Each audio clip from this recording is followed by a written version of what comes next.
Yo, good day, and welcome to another episode of the RoadFS DetailBookie Podcast. We are 1 week out from Mobile Tech Expo, and there's been so much moving and shaking and crazy cool things happening in the industry that we had to get one of the movers and shakers on. So, there you go. The Mr. Keith Duplessie from Barjack Tools.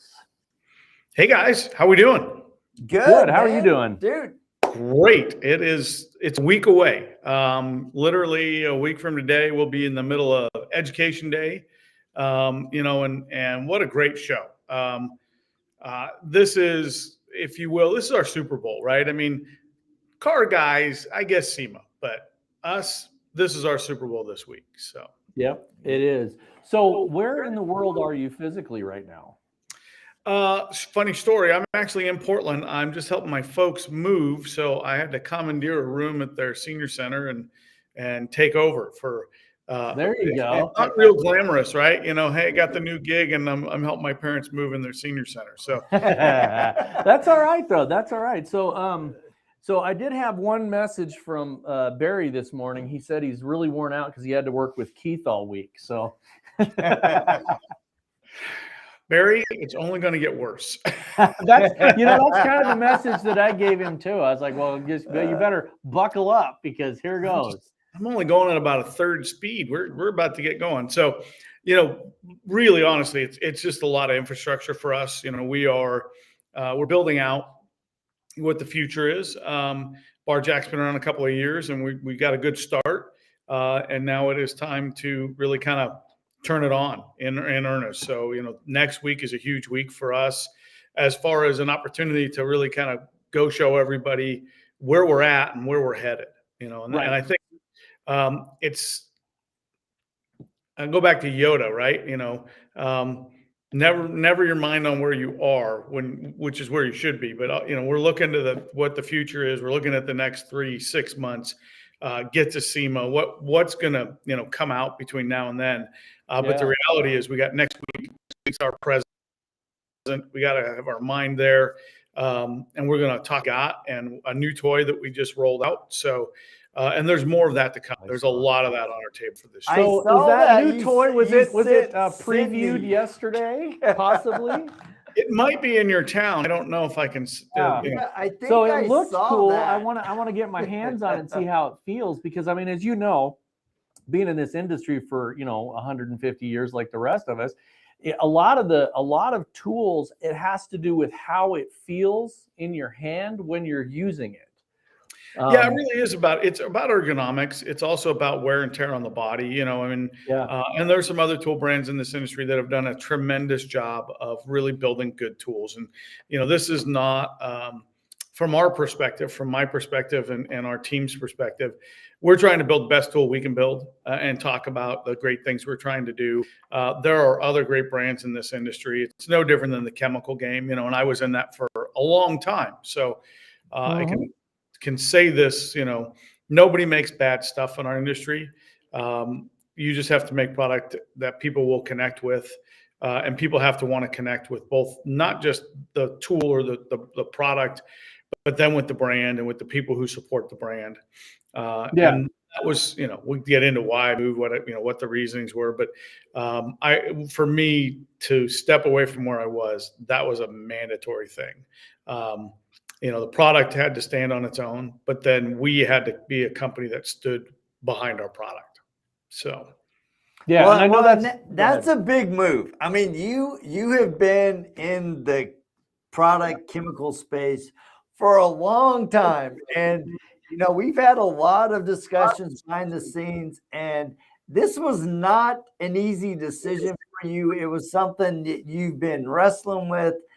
So maybe talk a little bit about that, because I think a lot of people also aren't familiar with Barjack tools like they are some of the other players. So this is going to be exciting to watch you take Barjack tools to become one of the main names in the industry. Well, you guys got the cart before the horse. I got to do something first. So I'm going to get that done. Yeah, I mean, that's the goal, right? Is to be I won't say a preeminent brand, but to be a well-recognized brand that's well-respected. And for me, it comes back to every facet of who we are and how we operate to get there. So the little stuff's important. You guys know I have a long background in leadership, both in the industry and also the military.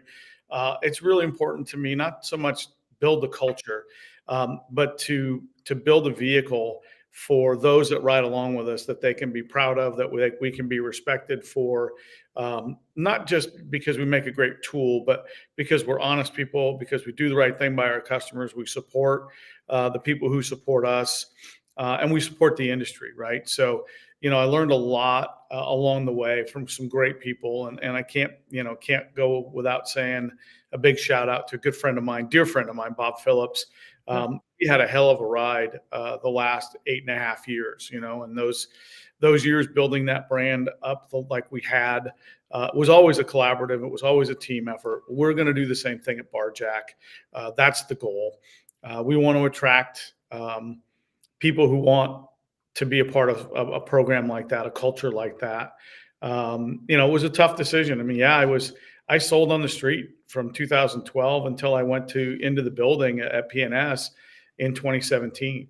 So, I've got, and I actually sold PNS product a little bit before I got to Texas in 2012. So I've had an affiliation with both either Bob Phillips or PNS for 20 years now. Yeah. And nothing but a great relationship on our part, and a ton of respect for Bob and for Dave and what they did. I always told the story about how they stepped into kind of the next generation of leading that company. And, the question was, what's the next generation of leading the company look like after Bob and Dave? And that answer was obviously ATG. And I think they're going to do great things. It's going to be a different culture. I just felt like I was ready for my next challenge, and my next challenge was stepping to the front of a brand and seeing what we could do with it. And Barry and Jackie, that's where the bar and the Jack come from.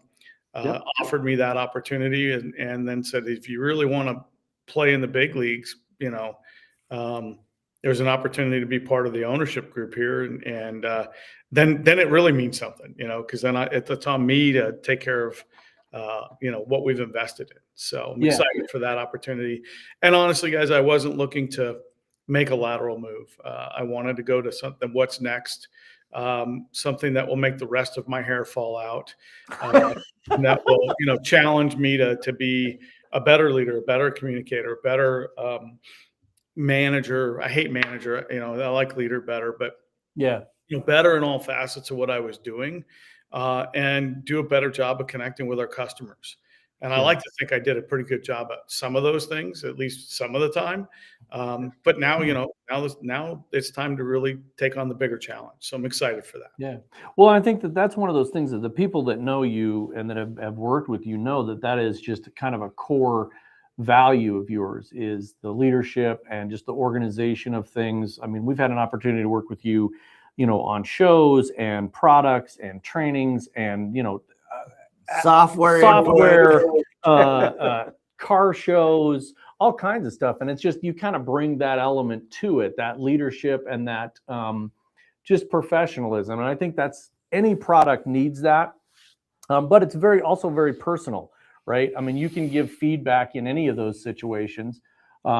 Maybe minus the military part. You can't really give a lot of feedback, but you can give that feedback, and you take that in stride and use that to improve the products. And that's one of the things I do personally love about Bob and Dave Phillips and what they've built over the years with PNS, with your help, is just that feedback loop. I mean, probably one of the first companies that I worked with where the main guys would take that criticism and improve the product. And so I can only imagine what is going to happen when you're here at Barjack. So the big thing with Barjack is that now there's kind of in the last 2 or 3 years, it's just kind of exploded in the tools. 10 years ago, there weren't a whole bunch of them out there. Now there's just tons of them out there. And I'd be excited to, like I said, get my hands on it and see what are the features and the balance and how it feels in your hand and how it does certain things. And I think that's kind of like any product, right? Even chemicals. I don't know of anybody that's got one chemical in their drawer and that's all they've got. So tools are the same way. You're going to put the one in your hands that feels right for that situation, you know? Yeah, tools get to be a very personalized thing when it comes to how you work. It's kind of like a car, right? I mean, yeah. Trust me, I just went through the car buying experience with my wife. So there's two of us. We've been married for 20 years. We've been together, obviously longer than that. We've been through several new cars, right? This is not our first rodeo in a new car. I got in a car and I'm like, yeah, this is awesome. And she found every flaw in that damn car, right? And so we had to come to an accord of, first of all, it was going to be her car because I'm not giving up my F-150. I'm just not doing it. We just coded it. I can't get rid of it now. But, it was one of those things where it has to be a fit for the person who uses it every day. And there was nothing wrong with what we picked. It was a great car. I had no problem with it. But I didn't have a problem with the other 4 or 5 cars we test drove that I liked maybe a little more because of there's more space or there's other features that I liked. But at the end of the day, it was going to be her car and the one she wanted and the way she wanted it to look. So it had to be a good fit. And it's the same thing with a tool. Yeah. Not every tool feels great in everybody's hand. All our hands are different. We're trying to make a couple of things that are really our touchstones, which is our tools come to work every day. They need to work, right? When you pull the trigger, the tools got to work. They got to be able to take some abuse. The bottom line in our business is we still work in a shop. We still have oopses, things get knocked off of tables, whatever that would be. It's not a super clean environment. So the tool's got to be durable. It's got to work. It's got to be good quality. It cannot wear you out at the end of the day. Those were really important facets to what the tool was. But the last one was you had to be able to afford to run it. And I don't mean, it's kind of, and it's kind of like having a Ferrari. Great car. When it runs, it's unbelievable. But if it's in the shop, every other month for 3 weeks, it doesn't work, right? It doesn't work for you. Right. We want a tool that, can take some abuse. It's going to show up every day, going to work for you and be a solid stalwart to your arsenal. And I am with you guys. And you haven't been to my shop, which by the way, Squatch Q last Saturday of July, write it down now. I don't want any vacations booked, Cedric. None of that. Right here. We're there. Last week of July. We'll be there. Yeah, last week of July. I know we've been trying to do this for we're 5 years. This is the 5th year. Yeah. So 5-year anniversary. But back to the tool conversation. It's like, I have every kind of tool in my shop. And look, I have power tools and this and that. And there's always a tool that fits for you in some situations more than it does others. And so that's why you see the variety out there. Some guys are looking for just the cheapest thing they can get because it's what they can afford. Some guys are looking for, we know them that go to the car wash, they go to the detail shop. Yeah, give me the 10-year coating. And you look at the guy and you go, okay, I get it. You got a GT3 RS. You're going to keep the car for 7.5 months. Do you really need the 10-year coating? But they want the best thing you got. And so that always applies in every market. I think we're going to be great on price and affordability. Repair program is going to be there. We're going to support the product. Education is super important to me. It's super important to Barry. We're both RITs for a reason. We really, partner in crime there is a director of training for Detail King. So, education is huge to us. It's going to be a big part of what we hang our hat on to support the tools. And I got to tell you, there's another tool brand out there with a black tool that hung their hat on that for a long time. And they've done a tremendous job and they've changed the industry. We are not going to be them. But I got to tell you, I got a ton of respect for them because of what they did. And we're going to do a lot of those same things because I don't think any of those things are wrong. So, no, and to the industry, just know we're not trying to copy anybody. We're going to be who we are. Our style will be our style, but there are things that great companies can agree on. And one of them is educating your customers, providing an opportunity for people to expand their horizons and offering a wide variety of tools. Now, we're a little thin on the bandwidth. We only got 3-corded tools and one cordless tool out. At the end of the year, I got to think a heavy lift is, and hopefully we'll have 3 more battery powered tools, and we'll be in the market to have some other innovative things that are not tools. So we'll get there. Well, and I think that's the key, is that any company, I don't care what you're selling or what your services are, but if you become stagnant, that's when people start to worry. And if you've got the ability to have tools that are that you're innovating and you're bringing new products, or you're improving, or always striving to do better, I think that's the key to it. And I think that, I'm one that definitely believes that the more we've got in an industry, the more competition, if you will, the better everybody becomes. Because if you guys innovate and you come out with some new thing, other people are going to have to try to catch up to that, and it just keeps raising the industry up and up and up. And let's face it, in the last 20 years, the innovations in tools and products, chemicals, have really driven the industry to shorter time to getting the job done, less wear and tear on the body, and better results. And that's really all we can hope for in this industry. And hopefully, I think one more thing beyond those things, Rod, is it made it more profitable. Yeah. Because let's face it, the innovation of coatings and the fact that you can get a paint correction done in a lot of cases in a one-step process that used to take us 3 with a Rotary, meant that our time and effort we got paid for in equal measure to what the value is there. And we were able to do it in a time frame in which we actually made money doing the service. And then we were able to get an item that was big enough ticket that we could be profitable. Didn't need to sell everybody that coating, but if you got one a week, it markedly changed the economics of your brand and your local company. Yeah. Mm-hmm. And I would say the last thing that got added to that has been the education. And when I say education, I mean, we were able to get the industry in one place, and Mobile Tech will be there next week, so show up. But we were able to get the industry in one place and get them to see that we're all pulling a rope in the same direction. We want the industry to be better. We want everybody to be more profitable. Yes, there's competition, like you said. And this isn't just the tool space. It's not the coating space. It's literally on the street, in the shop every day, right? Every shop on every corner in America has an opportunity to make good revenue from these other things. But they're not the enemy if they're a block away and they're a competitive shop. No. Yeah. And so I think that change has meant we can come together, share great ideas, share some great information. We're seeing detailers. The other thing I think we're seeing is we're seeing people now get into the business who have a business background, who have some other talents, and they're bringing those into our industry to help make it better as well. So I think all the way around, it's been, a totality of effort to change the industry, not just in a segment. Although I'm gonna high five the guys over at RoadFS. And Chip Case is still a great man, in my opinion, a guy I got to nominate for the IDA Hall of Fame. He brought education to the industry in a different way, and he hung his hat on it, and he grew a brand out of it. And I got respect for how he did that. Yeah. And I think that's the thing, is if you look at, one of our, I would call it it's still in the same industry. It's in auto reconditioning, but PDR, for a long time, that was kind of this smoke and mirrors and, behind the curtain. People didn't want to expose what they did. But I think that hurt that industry to start with, because when you get out and you educate people, there's always going to be those people that think they can do it themselves, right? And then, I'll just go buy the cheapest machine and I can do it myself.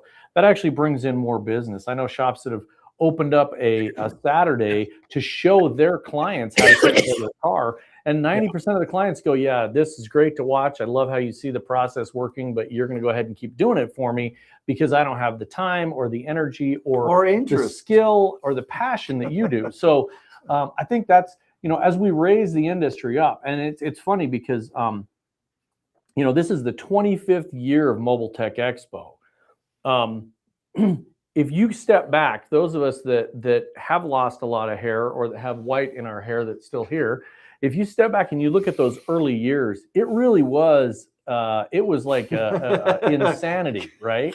It was a ragtag bunch of guys. I think back to 08, man. Oh my God. 08, 09. Dude. Just some. Oh, you guys are newbies, man. I was at one. And I've missed a few because the government's taken me places. the last picture I put up about that event was I had hair. I actually had hair in that picture. Not much, but I had some. But I remember the early days. I mean, I literally have shared the picture many times. I'll share it again because it just comes up every year. I think there were 6 or 8 of us down in Clearwater, and we were the only detail people at the show. Yep. Right. And we're talking me and Bud and Rennie and Prentice and oh God, I don't want to miss it. But there were a number of us there, and that was it, right? It was a PDR show when it started. It was a paint touch-up show when it started. But Kevin Halewood gave us a place to come and to be a part of and to have an influence. I mean, look, Kevin gave us a room. Yeah. Yes, I couldn't get certain car wash places to give us a room. Oh no, it was insane. And when we first started doing that back in, like, the first time I went was 2007. Yeah. And then in 2008, and Kevin gave us a booth in the hallway. And we literally actually submitted that as we were literally in the hallway next to like the drill bit guy, right? But we were glad to be there because it was an event and there was a collection of people that were all of like minds that did the same thing. They worked in the same industry. And now when you look at this, where it's come from and where it's at now, I mean, you go to some of these events and it's crazy. You see people from, years and years and years ago that, you got the Bud Abrams of the world and guys that really started out before there was a real, I'm going to say, industry, when it was just a craft that people did. And I think that is something that's, as we move forward into the next 10 years, let's say, that's really where we're making it easier and more profitable for people to do the job. And we're getting them there faster. You watch some of these guys today and they can go from, a mobile guy to 3-4 employees with a brick and mortar in a couple of years. And that happen. Look, we go to a class, Sid and I have done, and, just looking at the last several years, we'd go do a coding class. And of course we had a tenant belief, and Sydney and I both kind of ran with that. And when Tony was with us at PNS, he ran with it too, was you had to do some paint correction. You had to prime that paint, at least do a primer polish, something to prep the paint in order for it to be ready. And ultimately you wanted it paint corrected. We would get students where all but 1 or 2 guys in the class had never touched a tool before. Yep. And we can get that group of folks in a day from, here's a tool, looks like a fungo from Mars as far as they're concerned. And we can get them on the tool, comfortable with the tool, get a result that we can then coat and feel comfortable encapsulating in something that's going to last multiple years if taken care of. And I think that's a huge piece of, what's going on. So, and I think the fact that you can do that, Rotary used to take, when I would teach detailing in the dealer business back before we really had this influx of retail, dude, day 1 was prep work. Day 2 was interior. Day 3 and 4, and maybe half a day 5 was paint correction. Yeah. And if we were lucky, we might get 1 car half a day on the Friday to do the whole process front to back to show them we can knock a car out in 4 hours. But the reality was, Rotary took some time to develop your skill set and craft in order to be functional at it. Oh, Full game where we're at.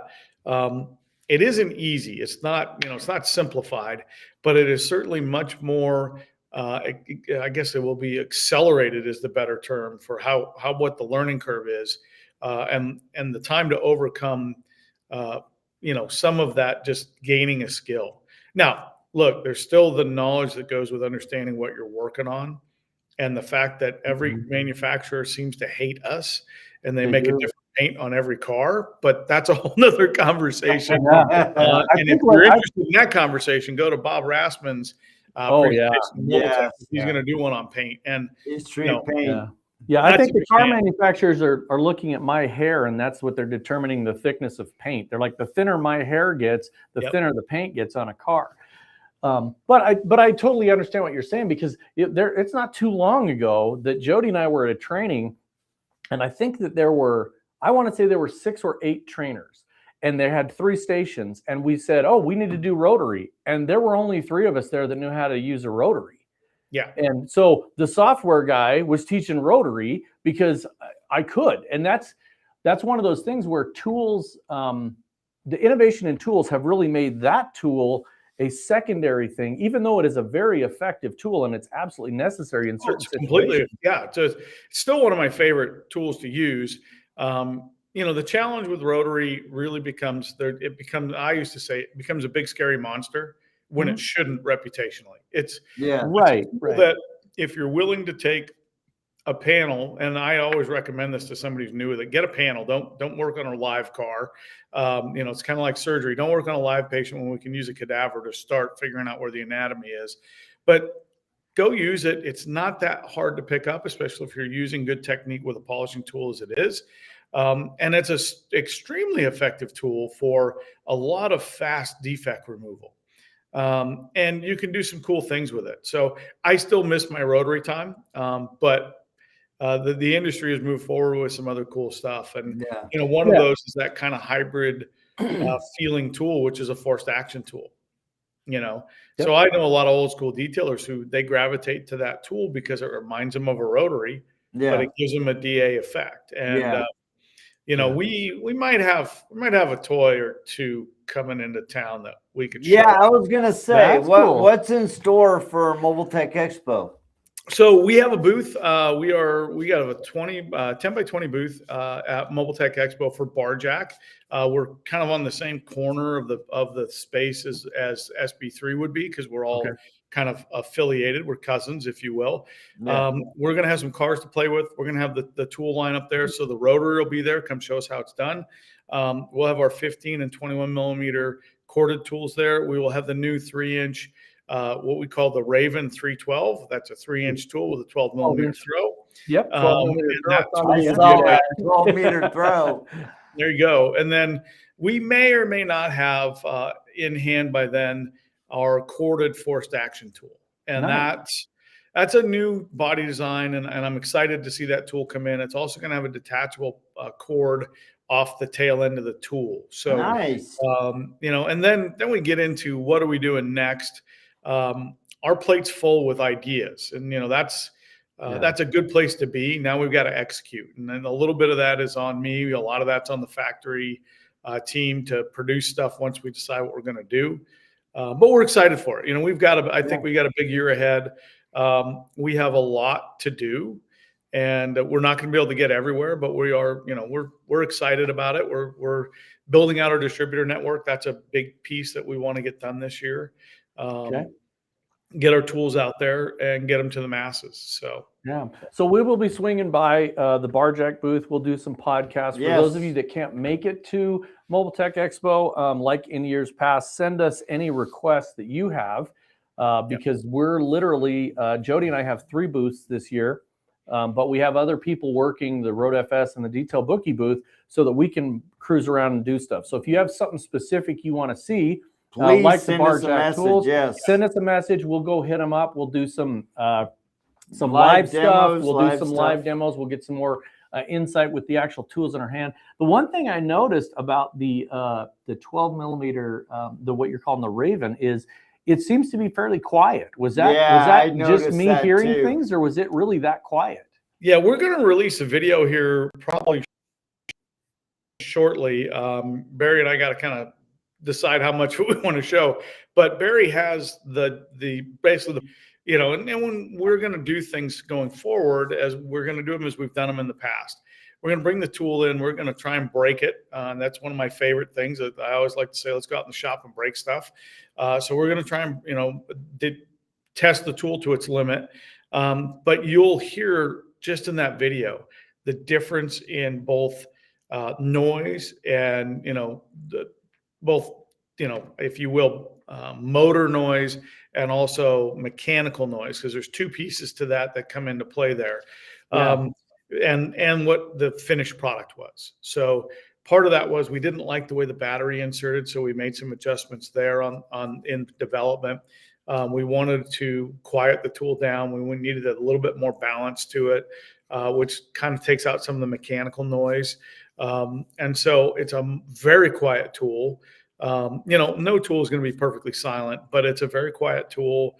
The thing we're excited about is we have a 5 amp hour battery with it. So the tools that you see that some of our friends may have in their hands in the next few days, they'll have a 5 amp hour and a 2.5 amp hour battery. But when we roll out March 1st, the full production run, they'll all have a 5 amp hour battery.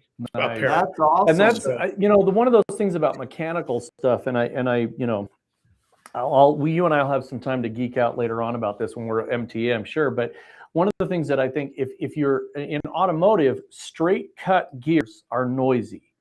Angle cut gears are quieter. So there's a balance between the power and the silence that all of these tool manufacturers have to go with. So a lot of people ask that question, well, why doesn't everybody go with silent? Well, straight cut gears, you get more torque from the tool, but you get it's noisier. So there's a real balance there at how you cut those gears and how those gears are put together. It's the same with an engine. Timing gears that are straight cut are extremely noisy, but they're extremely well built and they're good. And when you have some angle cut gears, they're quieter, but they don't give you quite the torque that you want. And out of a tool, we want a lot of torque. People have described it as, then you go into horsepower. Yeah, square cut gears tend to wear more, so you have more filings, more fine particulate, and so then your durability questions there. But the square cut gears give you a lot more torque, a lot more bite. Now that's great if you're opening a locked door on a dam. You may not need that when you start doing an angle cut or a rounded cut gear. But then with those gears, you have the potential for more slippage, and when there's some laxity in that joint for whatever reason because of bearing wear, etc., then you have the opportunity for that tool to not perform as optimally as it could. So there's a lot that goes into that, and what you make the gears out of also makes a difference, right? So how they wear against each other, it's a big part of the geared tools. Now the nice thing with the orbital tools is, for the most part, they're kind of a direct drive single gear connection. They just have an offset, but then you get into balance. That's where, tools that are well balanced really wear and tear less on the body, and the tools that run smoother. So a higher bearing count is often preferred on a rotary, just because you get a smoother, more efficient, quieter tool. You also get a little more expense involved in building that. But the wear and tear on the detailer is, this used to be a thing where you did it if you couldn't get another job, in the dealer market back in the 80s and early 90s. Now it's really become a vocation and an avocation for a lot of folks. Exactly. And that means we need to build a tool that they can, in 35 years, still be using that tool, because they don't have carpal tunnel.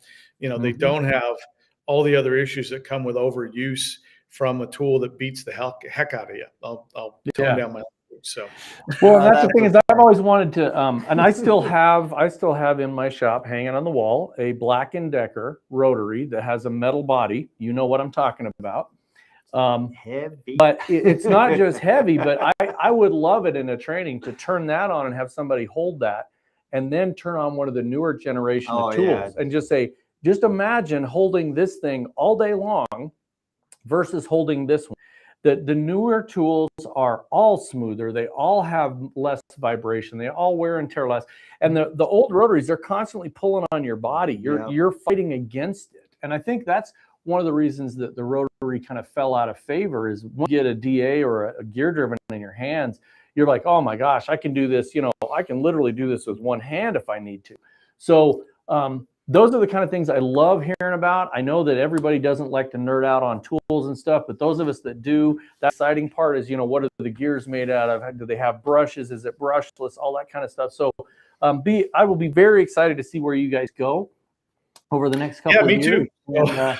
And, yeah. I just got here, but I hope we're going somewhere good. And hope isn't a plan, and we have a plan. We're in growth mode. I just had a conversation. I know you got to bounce, so looks like I got about 5 minutes and then I'll be good. Okay. I just want to we better hurry. If we don't hurry, they're going to be bringing in some Jello and borrowing a room, but they're going to think you're part of the place.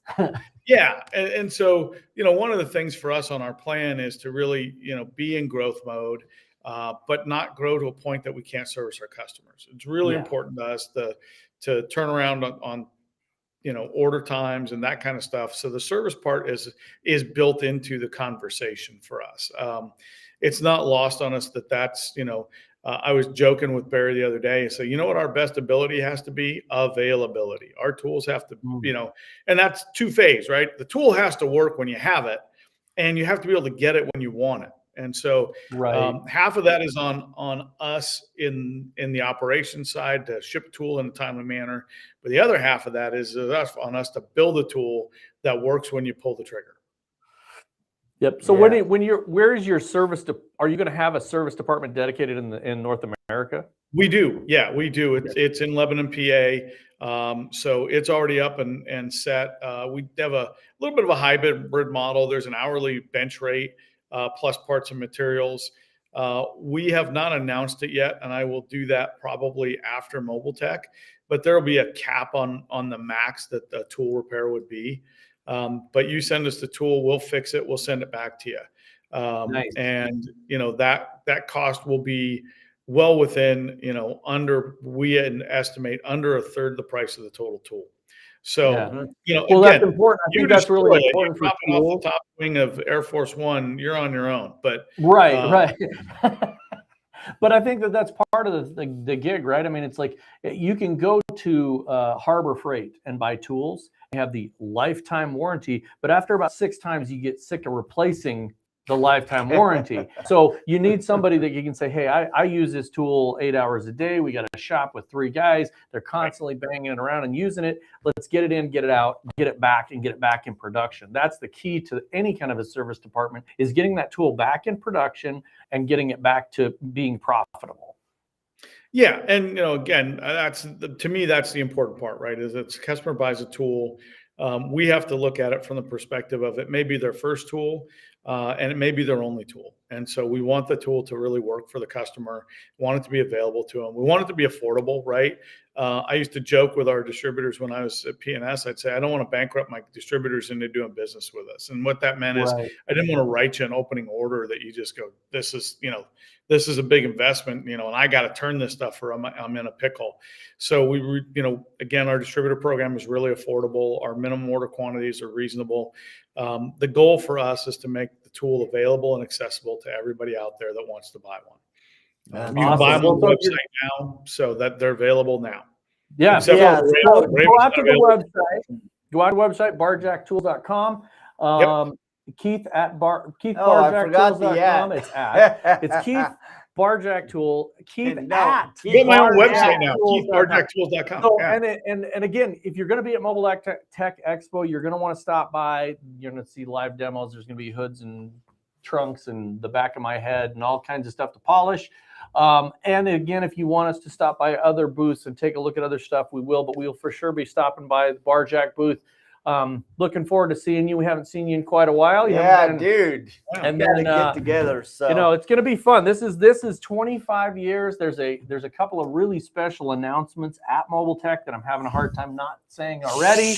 But you're going to want to be there. Jody and I are emceeing, and actually we're asked to kick off the entire Mobile Tech Expo 8:45 on Thursday morning. We are going to be live kicking it off. And then you got Education Day, there is so much more education. So many opportunities. And then, are you guys doing Education Day?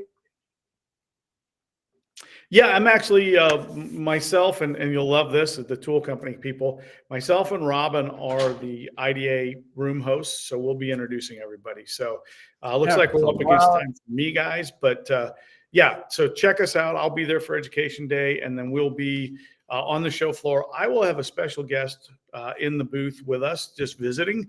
So you guys need to make sure you find me sometime Friday, because you'll want to meet this gentleman. Yes, nice. we will be there. And you want to tap into the IDA award ceremony. Oh, you definitely. We have something really There's fun a lot planned. of fun stuff planned for that. You can blame Keith, but it is leveling up. It's going to be super epic. It's probably my fault, I'm sure. And I will say about the IDA award ceremony, I do have a special jacket picked out for this year. Good. Well, we have 3 extremely special jackets. You're going to love what we've done. I'm terrified by that, guys. Now we step up to that. So we Keith, love having you on. We love having you around. always a friend of the show and us personally. And we will And check we will you see next you guys week. next week at Mobile Tech Expo. See ya.